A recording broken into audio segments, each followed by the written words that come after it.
Good morning from what's shaping out to be a all right day here in the borders. There's a free sock on the ground, so you know that the Hardy Hatchlings have arrived somewhere. Today's going to be a bit of a mixed bag again, but I've come across to help the Outlaws do some tree felling. So that's going to be cutting down one of the trees they've got established here for firewood in the future, but also to help start to reclaim some more of the ground so they can do some more growing as well. But first things first, let's let the chickens out and let's grab a cup of tea and work out which one of these trees is coming down. Hope you enjoy it, enjoy the day, and don't forget to like, comment, subscribe, all the usual good stuff. We appreciate all of you.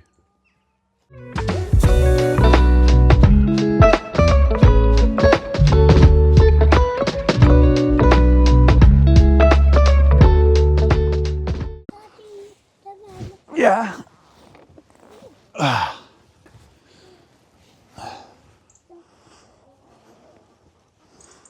right, come on, let's have a quick look for the eggs. Oh, one. What's that one? Number 2. So the Outlaws, or as they're also known, Granny and Grandpa, or Mary's mum and dad, own a homestead or own some land over here on the east side of Scotland. Similar setup to ours in the terms of they've also got chickens and they've got plenty of space to do lots of growing out here. So this weekend is about getting us across, and it's a quick opportunity for us to come over, the kids to see their grandparents, and for me to help out with doing some work around the place. Their journey's slightly different to ours. They've got a couple of apiaries. So Grandpa's done a beekeeping course. He's got 2 apiaries that are currently, well, in winter mode at the moment, but they produce some excellent honey throughout the year and through the spring and summer. And that's something that we want to also look at expanding in terms of how to do that, how to get enough knowledge and start our own honey production over on our side. So this is the tree that we're planning to take down today. You can see something's got into it. Obviously the bark's been exposed. It's all now rotting out. This is all rotten away. Completely useless. Now the plan with felling a tree, or at least the plan that I'm going to use, is we're going to cut a V into the tree in the direction I want it to fall, and then I'm going to cut it from the back, hoping that it will fall then in this direction, aiming for that post that's been placed there for some reason. Now, this is the 236X Toro Husqvarna, or the Husky. It's a good bit of kit. Blade's not necessarily that long, but should be able to make pretty good work of this, as you'll see shortly. So what are we doing? Cut a V, and then in the direction you want it to go, and then cut in from the back. And the tree should, in theory, fall in that direction. Let's see how we get on.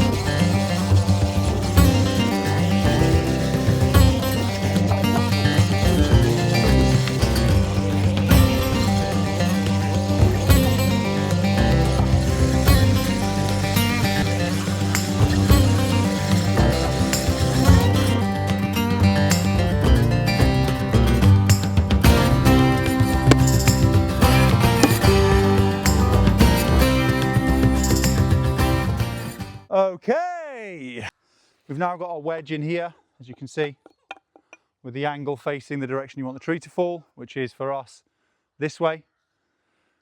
And then now what I'm going to do, not with the axe, but with the chainsaw, I'm going to draw a line from the back of the cut all the way along. And then that straight line to here, and once I've got through on both sides, obviously as you know this is quite a big tree, so I have to go down the middle on both sides. Once it gets towards the end, calmly step away from the tree, or sprint depending on which direction it's falling, and then let it hit the ground. Let's do it.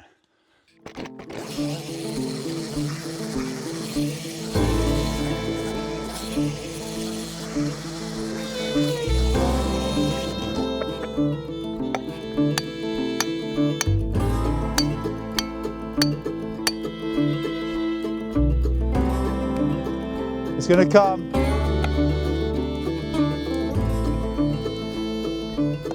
Yeah, it's coming.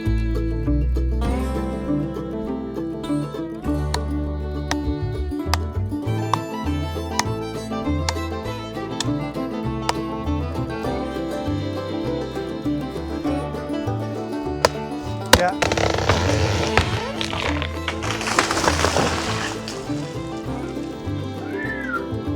Timber! Look at that, that's what was holding it together.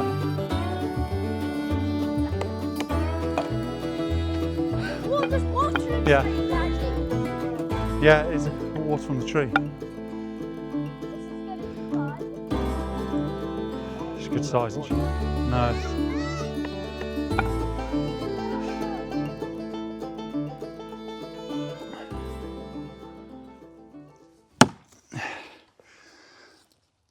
The tree's down, as you can see. She's a good size. We managed to get her to land in a better spot. I mean, here's me pretending like it was all planned. By the grace of God, it landed in the right spot.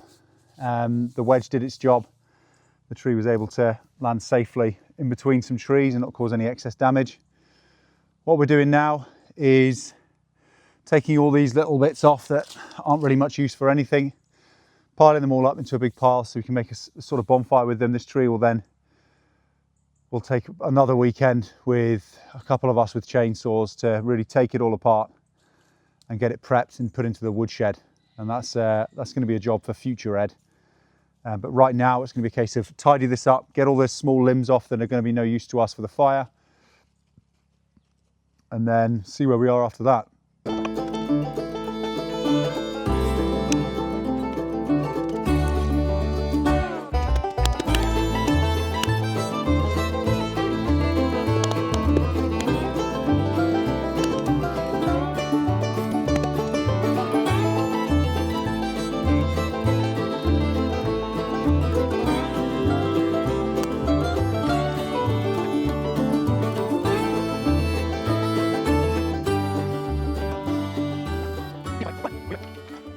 Hello.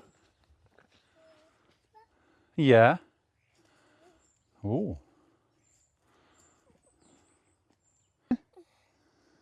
You okay?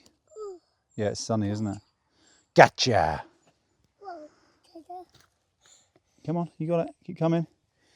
Your hand. There we go. There we go. Ah, good job. You want to come over or do you want to play on the log?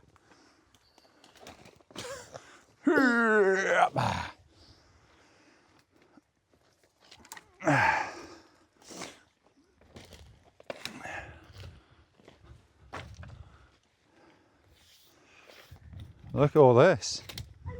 I know, what a big mess. Yeah, we've got to help Grandpa by tidying it up. You gonna help me? Yeah? Yeah, you grab the sticks that you can pick up and then we'll pop them on this big pile of sticks. Yeah? Joshua, can you wave at Mama? How are we working out what we're keeping and what goes on the burn pile over there? We want to make sure that anything that we decide to keep is going to be thick enough to be a decent log on the wood burner or in the wood burner.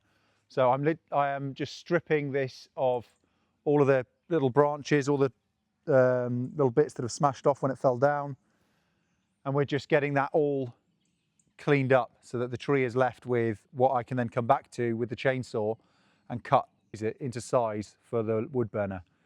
So that is what we're doing right now. And Mia and Joshua and Mama Bear are all helping by dragging logs away or dragging the twigs away and putting them on that burn pile over there. And Daddy's just going to chop the bits and pieces off. Yeah? Yeah. Good. Right. Enjoy.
The battery ran out there because we're using the phone and trying to record it on a high definition.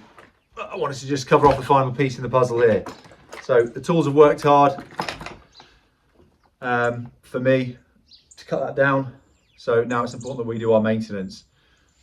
I mean, I'm not asking, it's not going to take too long, if not a couple of minutes. You're taking the cover off your chainsaw, you're getting in there with a brush, you're getting all the girk out, particularly all the way around it, making sure that all of this old mucky sawdust that's covered in chainsaw oil and who knows what else is relatively off. You're checking the bar. Obviously you would have seen there in the video that it closed on my bar. I've had to go through it with a pair of these. I know you make do with what you've got out in places like this. And bent the bar back so now the chain will move freely again through it. I've cleaned all the bar, I've cleaned all of the area around the motor, and then I'm going to put it all back together. I can give the chain a quick sharpen should I wish, but that'll then be that ready for the next time I want to take it out and use it, so that it does what it did today, starts up first time, works hard for me, and we get as long as possible out of it.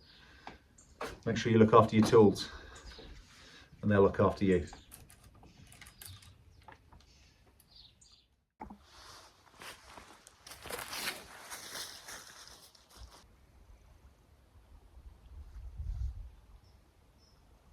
Wow, that is stunning. Jacob Bear, Yeah? come see the hawk that's hunting. What's he doing? Come see the hawk, it's hunting. Oh, it's flying off. Where? It's now flown up over that field. There's a hawk there that was hunting. It was literally just circling around here. Awesome. It's important that we take time to have a break at the weekends, given the busyness of life. And although we've spent most of the day today cutting down a giant tree and lopping bits off the branches, you've got to take a few moments in the quietness to just really enjoy the countryside, being out here, the fresh air, your family, what it's all about. I hope you've enjoyed this episode of the Hardy Hatchlings YouTube channel. Please like, subscribe and follow along to see more videos and more content like this. And be kind to yourself. Bye for now. Bye.